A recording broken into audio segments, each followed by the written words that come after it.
दक्ष news, सामान्यांच्या हक्कासाठी नेहमी दक्ष.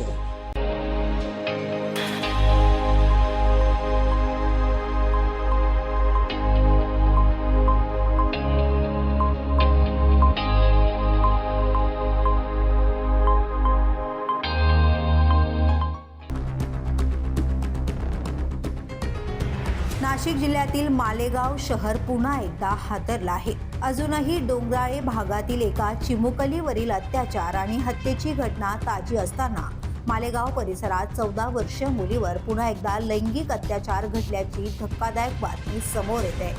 मिळालेल्या माहितीनुसार नाशिकच्या मालेगावमध्ये 54 वर्षीय आरोपीने रस्त्यातच मुलीला गाठलं. त्याने तिला फूस लावून आपल्या दुचाकीवर बळजबरीने बसवलं.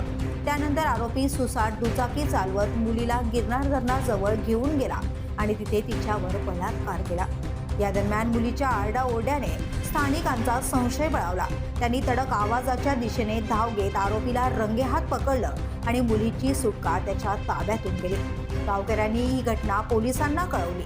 पोलिसांनी घटनास्थळी ताबडतोब धाव घेत आरोपीला अटक केली. पीडित मुलीला पुढील उपचारासाठी रुग्णालयात दाखल करण्यात आले आहे. आरोपी विरुद्ध पोक्सको कायद्यानुसार गुन्हा दाखल करण्यात आलाय. या घटनेने मालेगाव परिसरात तीव्र खळबळ उडवली असून मुलींच्या सुरक्षिततेवर पुन्हा एकदा प्रश्नचिन्ह निर्माण झाले. पालकवर्गातून संतप्त प्रतिक्रिया उमटल्या आहेत.